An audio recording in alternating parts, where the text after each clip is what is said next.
Hi everybody, this is Carla with Cobweb Corner, and today I thought I would share with you how I'm going to make some machine embroidered Christmas cards. I'm at least going to make one today.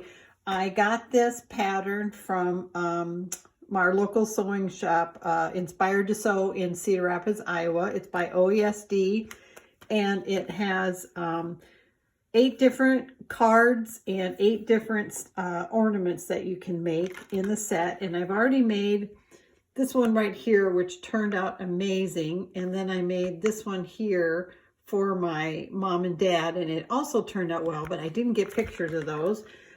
So today I'm going to make not that one. I'm going to make the one that says "Let It Snow" with the snowflakes. And what I'm going to do is I happen to have on hand some craft felt by Cricut. And I'd never even opened the package before. And this is one of the colorways that I had. And they aren't really Christmassy colors per se, but I think I can make it do. And I really like them because I'm making the small version of the cards. I bought the cards from OESD, which are 4.5 by 6 1/4, but really you can use any craft card, white blank card, and cut it down to size. The patterns come in 2 sizes. I'm doing the small size, which ends up by a 4 by 6 card. I've chosen for my snowflakes. So this is the pattern that I'm going to do. And it only calls for, these are placed down and tacked down colors. So it only calls for 4 different colors. And I chose this dark blue, and I think I'm going to do it in pastels. So I'm going to have the words "Let It Snow" be in the white, and then the large snowflake in this light kind of baby blue, and then the purple, and then instead of doing pink, I'm going to do green. So to get started with that, I have already hooped my 5 by 7 hoop with stable stick. Now there are other ways to do this. I went ahead and bought the stable stick, which is kind of expensive. You can also oversize your felt and tape it in place and use a regular stabilizer. But what this lets me do is when I have my placement line, I can place my felt right on there, and it sticks and the felt won't move while it's being embroidered. So also what I like about these 12 by 12 sheets of, it's kind of a stiff craft felt, is that I can, for these cards, I can cut them into 4 6 by 6 sheets, and I can get 4 cards out of 1 piece of felt. Now you can also embroider directly onto the cards, but so far I've been embroidering on felt. So I've got my hoop placed, and I'm going to go load it in the machine and stitch my tack down line, or my placement line, sorry. Okay, so I've got my embroidery hoop, my 5 by 7 loaded. I have a Baby Lock Altair, which I absolutely love, and I've already loaded the small version of the card onto my machine. I'm going to put it into embroidery mode. And then the first thing that it stitches is a placement line for the card, which I'm not using. So I'm going to skip that step. And I always do this backwards. Yep, I went backwards again. And I'm going to go right to the placement line for what they call the fabric placement line, which is where I'm going to put my felt. So I'm going to go ahead and stitch that.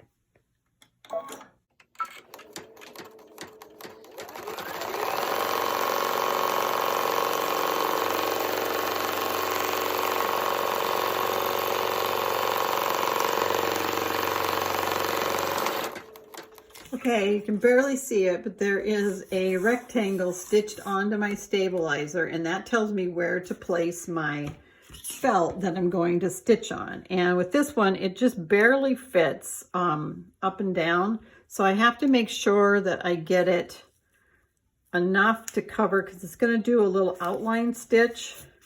So I need to make sure that I've got it placed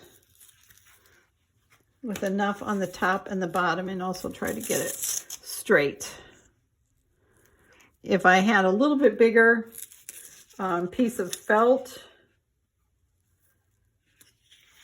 I could just put it on there and then trim it later, because I'm already going to have to trim this way.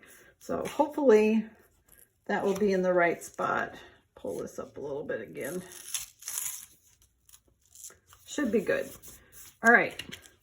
So I'm going to go back to the machine, and the first thing that's going to get stitched is a tack down line, which is going to be a little bit decorative border, and that will permanently hold the felt in place for the rest of the stitching. So my next step is the large snowflake, which I had decided to do in this light blue. I'm a little bit worried that the light blue isn't going to look much different than the white, but I've already got it loaded, so I'm going to go ahead and stitch that out.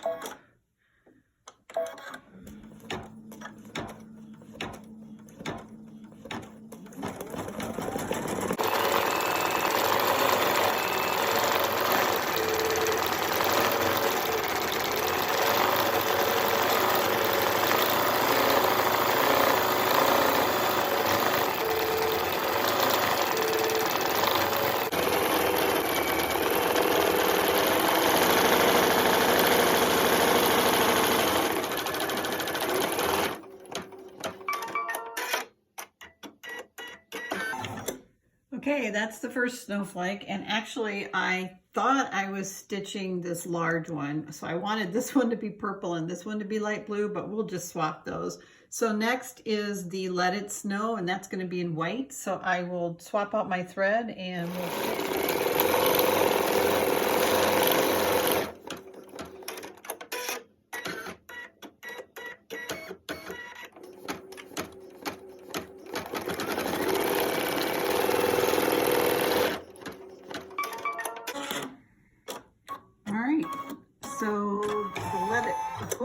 the Let It Snow is done. And what's next is the large snowflake, which I'm going to do in light purple. So I'll swap that thread. So just to show you a little bit of information on my screen, this is telling me that embroidery wise, at the speed that I'm going, my total design is going to take me 13 minutes, and I'm almost halfway done. And I have a total of 8,144 stitches. Right now I'm on this step right here, and it's going to take 4 minutes and has 1,812 stitches. So I've loaded the purple thread for the large snowflake, and I'll get that started.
All right, that little sound indicates my stitching is done. What I'm going to do next is remove the hoop from the machine and take the fabric out of the hoop and trim the card down. Okay, so I trimmed the card, and super disappointed. I had put this edge really close to the tack down line, and when I trimmed too close and cut my stitches. So what I'm going to try to do is use liquid stitch on the edge and fold that over and hold those back in place. And then if I have to hand stitch a couple stitches, I will.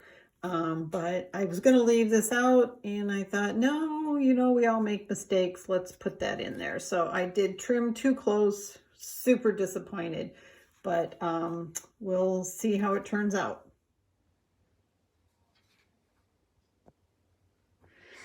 Okay, so it is what it is. I did go ahead and hand sew some of this, but you know, it's going on a card and the card's probably going to get thrown away at the end of the season anyway, so I'm not going to sweat it. We all make mistakes. So what I need to do next is apply this to my greeting card. And this is the greeting card, so it's going to go on here like that. And there's a couple different ways to do it. You can glue it, but I'm afraid glue will warp the card. And then there's some seal impress that OESD recommends, but I didn't have any of that. So I am using a two-sided paper, sewing paper, that it comes out, it's a little bit bumpy on one side, the glue's on one side. I'm going to cut that a little bit smaller than my card and iron that to the back, and then you peel off the paper, and then I will iron that to the card. So I'm going to go ahead and do that. Okay, I wanted to show you how this paper works. So I ironed the glue side down onto the back of my card, and then you just, thought I had it started, just peel that off, and you can kind of see where it's shiny. It's leaving another layer of glue underneath. And that's not sticky yet. It'll be sticky when I iron it. So now I've got my card, make sure it's open the right way, and I will position this on here and iron that directly onto the card. And there you have it. That is my machine embroidered Let It Snow card, and it's ready to fill out and send to somebody. Hope you enjoyed that. Bye-bye.